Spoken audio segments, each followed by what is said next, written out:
Borders. They are the protective arms wrapped around our people and our land to stop foreign threats and protect against enemies. They mark our place and stake out our ground as a people and country. But in 9 years, the NDP Liberals have lost control of our borders, letting drugs, guns, and terrorists threaten our people. Part is incompetence, but part is the radical Liberal agenda, a borderless, globalist, post-national agenda. Post-national is the word that Justin Trudeau used. All of this done with the advice and support of his top economic advisor, Mark Carney, who calls himself a European. And here are the facts. Fact, after 9 years of Liberals, gun-related crime is up 116%, with the Toronto Police Association saying that 85% of gun offences use illegal firearms from the United States. Fact, the Liberal government only inspects 1% of shipping containers coming into our country, allowing drugs and guns to sneak through the other 99%. Fact, the Liberals let multiple ISIS terrorists enter into Canada, including a man who was allegedly filmed cutting up a human body on a crucifix in the Middle East. The same man is now charged for planning a terrorist attack in Canada. Fact, the Liberal government admits it has lost count of the number of people who are here illegally. But they say in one of their own reports that it's somewhere between 20,000 and 500,000. But they say it could be more. How reassuring. And then there are the drug deaths. 49,000 Canadians have lost their lives to opioid overdoses in the last 9 years. More than died fighting for Canada in the Second World War. Can you imagine that? That was a war, and it killed fewer people than have died in Canada to opioids under this Liberal government. Opioid deaths are up over 200%. The radical drug liberalization, whereby the NDP Liberals legalized the use of fentanyl in Canada, has been yet another deadly experiment. Most of the ingredients come from China and Mexico, and yet our government cannot stop them at the border. Fact, Canadian Security Services identified 350 organized crime rings operating within our border. 63 of these groups have international connections to China, Mexico, and other nations. Fact, in British Columbia, police recently discovered a super lab containing enough fentanyl and materials to kill 95 million people. In the year leading up to September 2024, U.S. border agents seized 11,600 pounds of drugs coming from Canada. Fentanyl seizures tripled between 2023 and 2024. Our neighbors have noticed. President Trump has raised concerns, and he has wrongly used this risk as a rationale for tariffs. These tariffs are unjustified and they are wrong. The United States needs to do more on its border, and so do we. But frankly, it should not take a foreign leader to get our government to reverse its deadly policies that are killing our people. It is not for President Trump or any other foreign leader that I want to stop fentanyl in my country. It's so that not one more mother has to bury her face in her hands in the terrible agony of learning her son died in a back alley somewhere from this poison.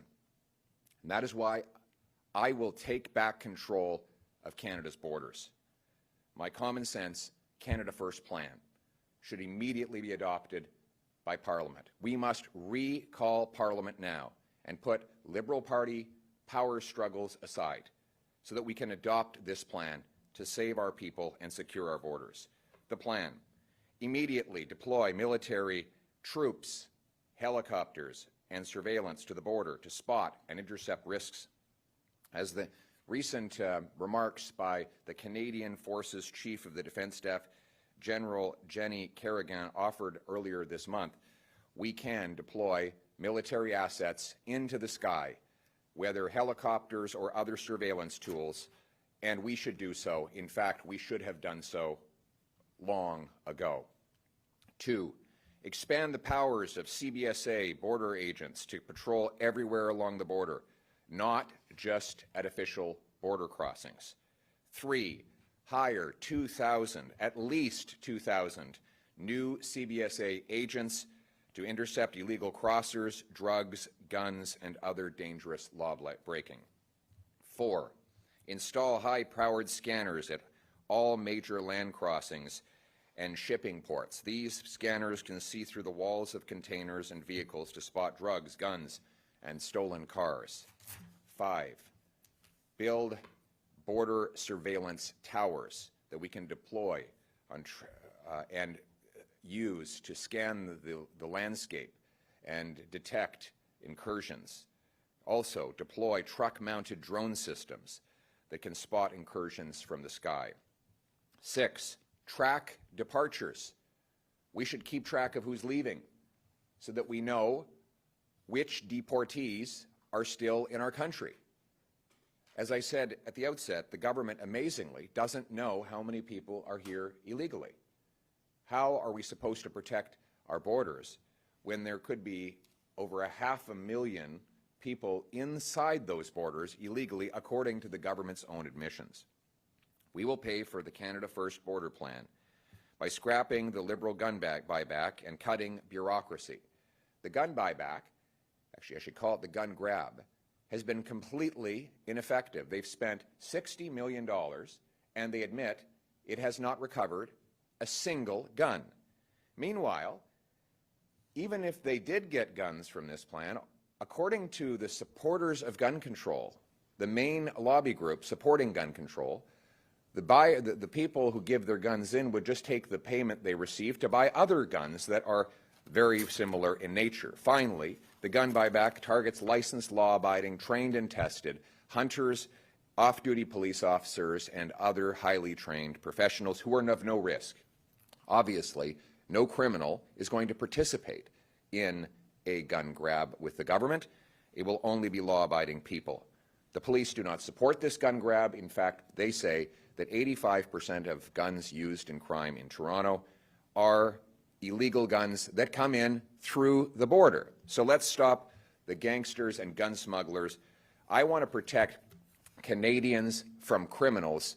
Justin Trudeau and Mark Carney want to protect turkeys from hunters. We're also going to cut billions of dollars in pricey consultants and phase out thousands of back-office bureaucratic jobs through attrition. Less bureaucracy and waste, more boots on the ground, and more drones, choppers, and surveillance in the sky. We'll let lawful people and goods come in. We'll keep drugs, terrorists, and other threats out. And we'll save trade with the United States. But it's funny, here we are trying to save our trade with another country while we can't even trade with ourselves.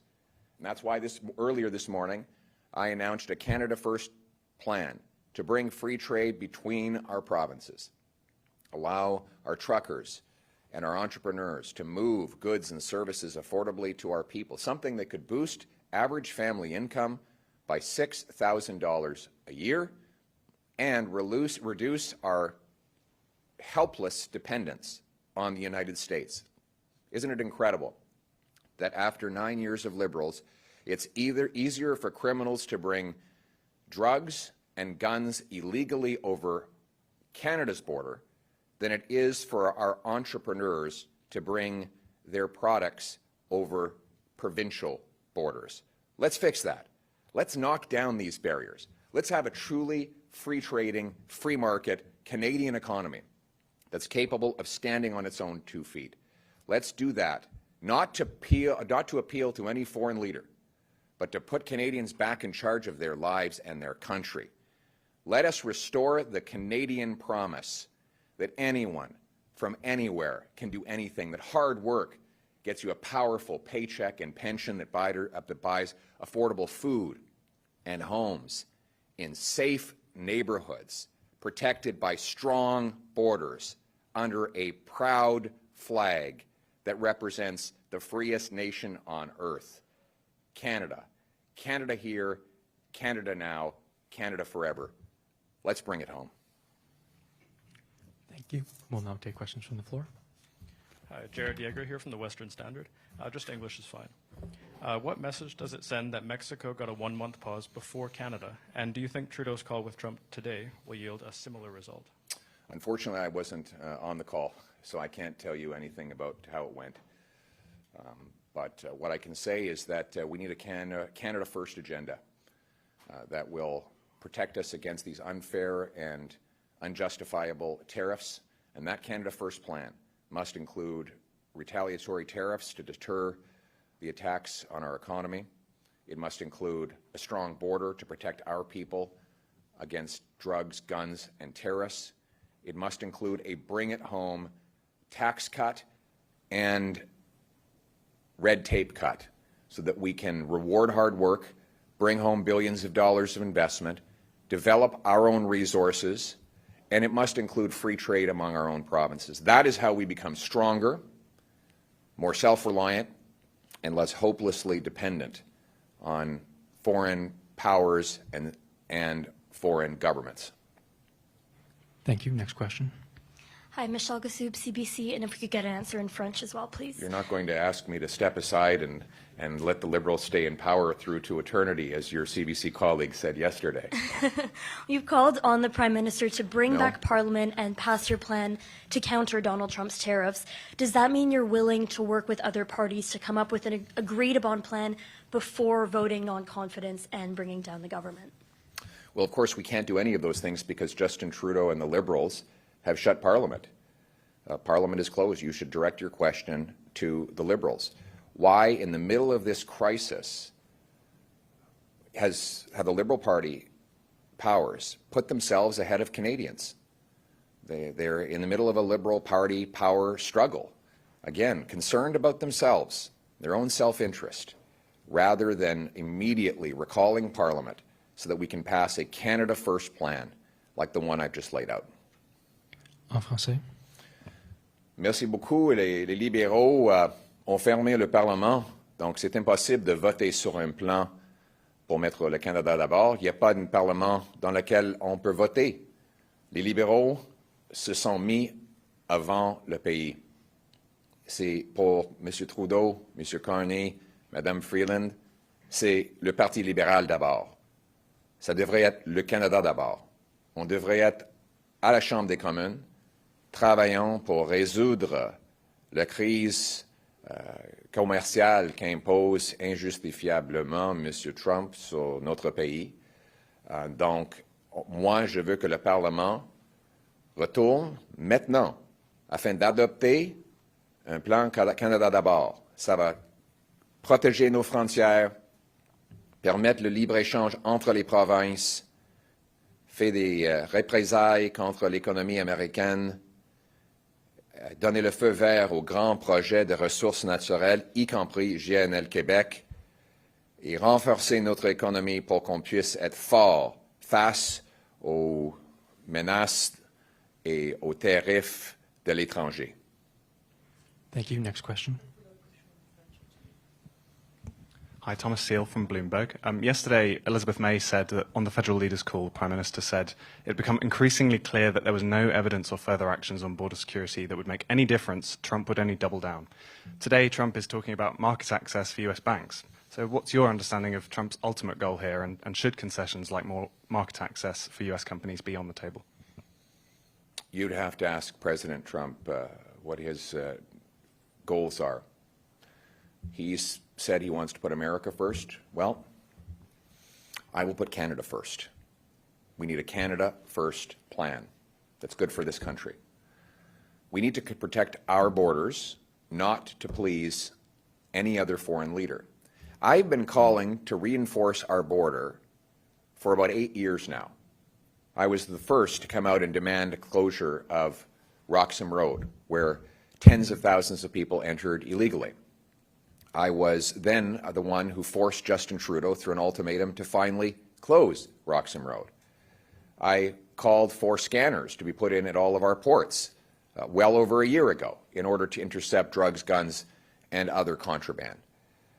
I've been saying that we need to have strong borders for years, And I haven't been doing that to please anyone in the White House. I've been doing it to save the lives of our people. That is what it means to put Canada first. Thank you. This will be the final question. Aaron McCarthy, Global News. Much of what you've said is going to require resources. How much would a Conservative government spend on defence priorities in the first year? Well, I've already said that we're going to use the dollar-for-dollar principle, which is to cut waste in order to fund stronger borders. And I gave very tangible examples.